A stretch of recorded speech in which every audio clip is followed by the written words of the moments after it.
Bakit hindi mo pa raw itigil yung pagpapadala sa kanila? Kay Chang. Na ano? Pera? Oo. Ang dami. Yes, sir! How are you? Yes, sir! Yes, sir! Yes, ma'am! Madam, ano? Laban lang o laban? Laban kung laban. Kapo ka! Robot na! Magandang araw po mga kababayan, mga amigo. Nandito naman po tayo sa panibagong araw, panibagong hamon. Laban na! Panibagong yugto. Panibagong yugto ng ating buhay. Kung saan ay magsusukat tayo mga amigo. At siyempre umuulan, ala palang payong. Ala tayong payong kay Belgium. So tayo ngayong araw mga amigo, dahil walang payong kaya susuba tayo sa may mainit na panahon. Ayan po mga kababayan ko for today's video. Ayan, kuha ko ang kaserola. So nandito po tayo mga kababayan ko. At malakas ang ulan. Tagutom itong na maalat. Tingnan mo ako malangis. Ayan po mga amigo. Hindi ko po alam kung ano ginagawa ngayon dito. Pero for sure po ay meron na mga matatapos ngayong araw. Yes po. Lahat po tayo ay manood. Tingnan ang ating ayun, nakita ko si Riley. Kung hindi lumabas bigla.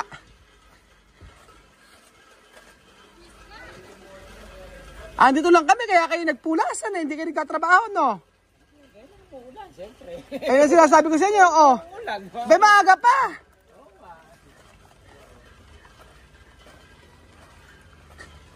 Niloloko ko. Sabi ko, naku, nakita lang ako ni Riley kaya nagtatrabaho.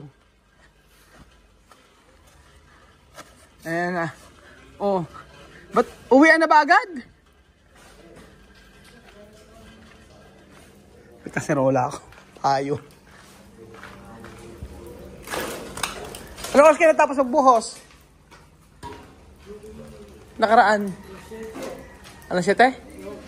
6 to 7. Nang kinabukasan, ano naramdam ng katawan nyo? Nakabangon. Nakabangon. Hindi makagalaw. Ay? Malangis ba? Malangis, Marvin? Hindi. Itlog yung kinain ko. Malangis. Lasa daw yung kinain. Sabi malangis daw yung itlog na maalat na binili namin. Ano na ginagawa nyo? Nag-aakit na kayo. Ilan kayo pumasok? Meron bang absent? Ayan po. At titigan po natin ang mga pangyayari sa taas. Paano aakit sa taas ngayon yan? Asan yung pitan natin? Meron pumakyat? Wala na po kasi kapitan dito. Ano na? Wala nang kapitan. Naglalagay na kayo ng mga poste. Ayun pala naglalagay na sila ng mga poste para sa second floor. Ayan. Ito ba kay Kuya Ben? So, pakita natin, kuya, Meron daw pong metro. Ayan. Gusto kong makita yung itaas kasi Alam ko yung kwarto ni Kuya Ben. Ano? Alam ko ito. Saan? CR yan, ano ka ba? CR to. Yung CR, alam mo ginawa CR, inihian, mapanghe. Tinamad ko na. Okay, ito. Kay Baby ba yan? Hindi kay Belgium yan. Ito kay kay Lola Eden. Ito. Kay Christina. Ito sa kanya. Ito kay silang dalawa. Wow, kita niya si si Sino? friend. Parang tinunga-kita ko dyan Kasi parang Tino Tingnan mo, may CR ka pa kung may sakit ka sa panto. Lagyan ko ng CR sa kwarto. Kaya alam mo daw, huwag kang bababa. Sigurado, masisigawan ka ni Belgium sa taas. Hindi ka pwedeng bababa. Hindi mo ang lap. Ayan. Ano? Okay. Cute na cute naman pala yung Ano ba, CR? Mm-mm. Taas yan. Yan, ganyan. O, At ganyan. least may CR ka. Tapos may CR. Isasakit yung pantog mo, nalalabas ka pa. Kaya nga, Alam mo ba, lagi niyang sinasabi. Abe, gusto ba naman lagyan na rin bintana at siya matutulog na rito? Kapal naman ang mukha nito talaga. Mauuna pang matapos yung kanya. Eh, paggampas. Hindi masyado nasaktan, ulitin mo. Manang itlog. Yung nalaki ng balay. Ano ba? Ito salamin yung ilalagay. Eh, oo. Tingnan mo, magastos pa yung sa. Kaya nga, di ba sabi ko, tolda na lang. Dapat kahit mga 100,000 man lang meron kung ano dito. Iaambag. May makukuha nga siya sa US. Sa Di ba? salamin tayo, magkano? May makukuha siya sa US. Ang bibilin daw niya sa kanya. Ben yung sagot, may kortina sa kwarto mo, ha? Ha? Ben yun, ikaw sasagot ng... Ben yun, baka akala mo, ikaw sa finishing, ikaw na bahala dito, ha? Tigpa 5,000 ka. Okay, 4,000. Yung finishing nito, Ben yun, ha? Ikaw na bahala. May pamas ko muna yun, kaya dapat tigliliban na ito kami. Marvin, ihuli mo yung kwarto ni Belgium, ha? Finishing siya, bahala dyan. Ayun pala, makakaakit po tayo mga amigo. Ayan po, for the first time po, ay makita po natin ang kung ano makikita sa taas. Yan po ang pinakamainam, mabugyat. Pag ako bumagsak diyan, ay ang mangyayari po ay ano po, walang sahod forever. Bibidyo sa'yo para pag bumagsak ka kita. Ano? Iabot ko na. Bibidyo kita para pag bumagsak ka kita sa beach. Oo, diyan ka magaling. Siyempre. Diyos ko, ang gaan ng katawan ko. Ayan, no? O, tingnan. Ha? Oo. Diba? Next. Wala ko, pumayat ka na, liha-liha ka pa rin. Yan. Check na Marvin. Marvin, ano pa yan? Okay, umaya na. Una ka na. Kailangan nyo na ilang paka muna. So, watch today's video. Tsaka kapag may camera natin. Ayan. Ayan na po mga kababayan ko. For the first time, nakita nyo na po. Alas 13 hours lang ina, ay 13 hours po. Ang ganda, no? Ito yung sinasabi mo, Marvin. Yung magkakaroon ka mo ng pintuan dito, saan ba yun? Yan, ayan. Saan? O, hindi. Diyan maging pintuan. Eh, kung magkaka-access sila sa terrace mo. Para magka-access, ano? Oo. Tingin mo, Kung ganito lang to, useless lang din. Dapat di ka na naglagay. naglagay ng hallway, yan, para magka-access sila dito. Oo. Oh, sige.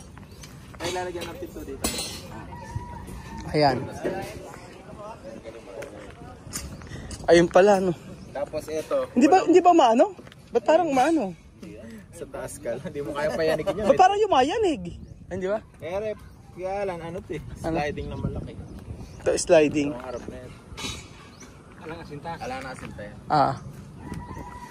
Ang gilid lang. Magbawasan lang konti masyado. Alalagyan na. Tigisa lang. Tigisa lang.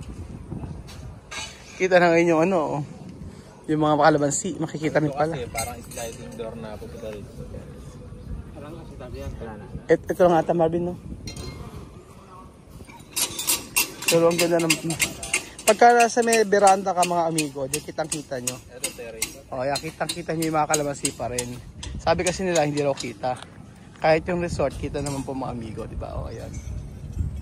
O, ayan. Kitang-kita yung resort. Para ba, no? Atras ng konti. Yun nga gusto ko saan, eh. Pwede ba ba? Hindi, ito lang ano. I-atras mo lang naman yung division. Saan? Lalaki terrace. Dito magiging sliding door. Kasi laki ng kwarto na yun. Wala ka ng kwarto, no? Ganyan ang kalaki bahay na. Ba, dito ka magdidivision ng salamin. Para lumaki dito. Lalaki terrace na yun. Para magkaroon ako na dito ng... Halimbawa, ng table. Oo, tatanggalin natin to. Hindi, yan pa rin. Yan pa rin yan.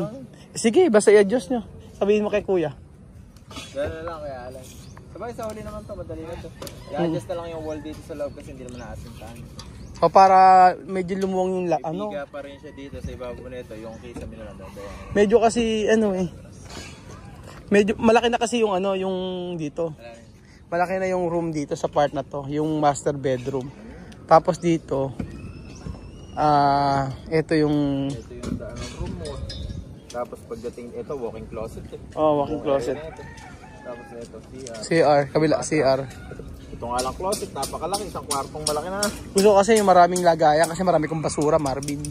Yung mga basura ko, diyan ko rin ilalagay. Bodega pinagawa mo, hindi closet. Oo nga naman, bodega, di ba? Ba't nga ba hindi bodega? ginawa. Ayan po ito walk-in closet mga amigo. Siyempre, pag ano, kita pa rin yung likod. Maganda may bintana rito. Para kitang-kita po. Ayan, yung pisan ko. Ayan. Ayan. Mga pisan ko. Ayan mga amigo. Di ba ang ganda ng view? O, ganyan ka lang.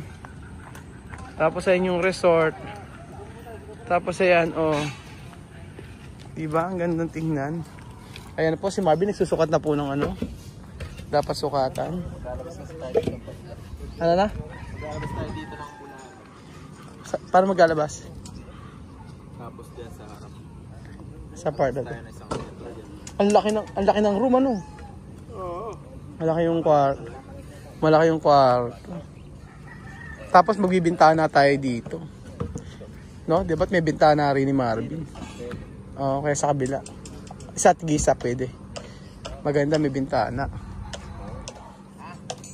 Tapos maglagay tayong tulay dito. Hanging bridge. Hanging bridge para para maglilinis. Mabilis. Oh, ang ganda nga ng view eh. Ang ganda ng view. Sa part na yan. Nag-ano kasi ako mga amigo, nag-susukat na kami para sa bubong kasi syempre mas maganda na i-provide yung materials para iraraos ko na lang po yung sa may flavor. O yan. So diretso pa rin ang trabaho nila. Mabilis na lang po yung trabaho na yan. Ito, isang room. Diba? Ang ganda. Isang room dito. Isang room dito. Tapos isang room dito. Tatlo. Actually, malaki rin room eh. O, tapos sa kabila, siguro maganda meron din ditong ano. Meron din ditong bintana para sa lahat. Ayan. Pag titingnan nyo pa mga amigo, ganyan po siya. Charan! O diba? Tapos ano rito? Meron ditong hagdanan. Ayan po. So kung titingnan natin mga amigo, mapakagandang tingnan ang kapaligiran na may maraming kalamas. Ito parang yung feeling ko yumuyugo. Ba't feeling ko yumuyugo? Yumuyug-yug. Feeling ko lang. Ayan. Ito po mga amigo, napakagandang tanawin sa lugar na ito. Ayan. Pag kitang-kita mo rito, meron dito salamin kasi yan paikot. Ayan, salamin paikot. Tapos ayan. Napakaganda mga amigo, di ba? Ang ganda ng ang ganda makita yung yung mga paligid talaga. Green na green mga amigo. Ayan, sinusukat na ni Kuya Marvin ang para sa bubong. Ayan po. Pero ganyan siya kalaki mga amigo. Ganyan siya kaluwang. At ayan. Paikot tayo. Ganyan po. Ayan. Pag nalagyan natin ng hagdan, mabilis na. Madali ako makakaakyat. Ayan. Nagalagay po sila mga hollow blocks para bukas daw mag-aasinta na raw sila bukas. So,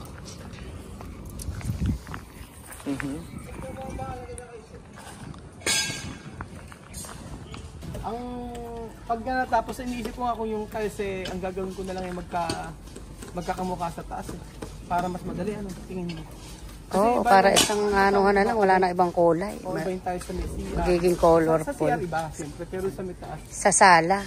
Sa sala, magkakamukha na lang lahat. Pwede naman. Tingin mo, Bedro?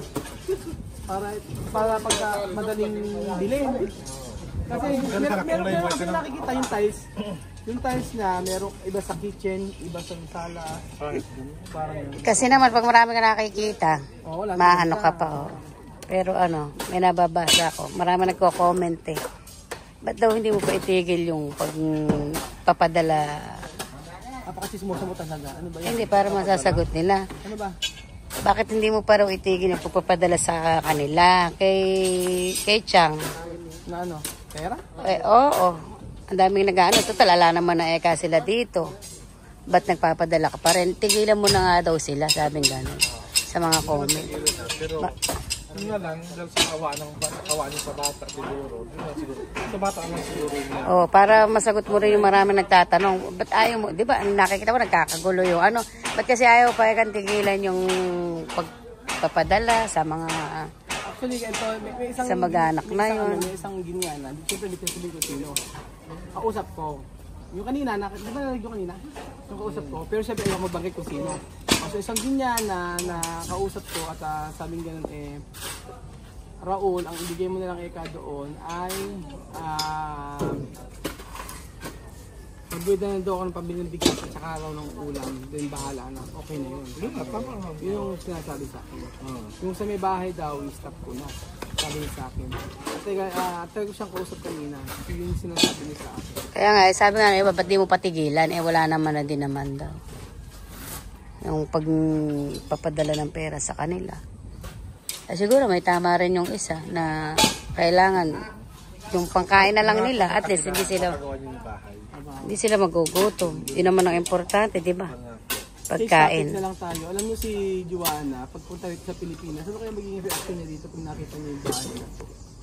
Kaso hindi pa tapos pagka nagpunta siya rito. Hindi ko kayang sagutin basta tumutulong ako para sa mga bata. Di ba marami nang nagsasabi, halos lahat sa comment, ganun sinasabi. Basta nagbibigay ako para sa mga bata, yun lang. At syempre, ayoko din naman na magkaibigan naman kami. At kung ano man yung binibigay ko is para sa mga bata na lang po, hindi na para sa nanay. Ganun na lang po isipin natin.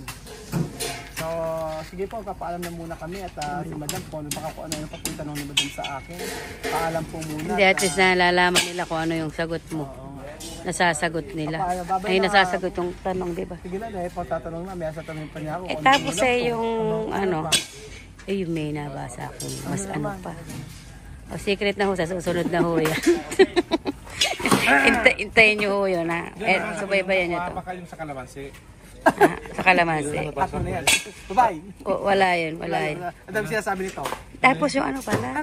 Hindi, ito totoo yung may nabasa akong comment. Tandaan nyo, suot nila susunod dito yun.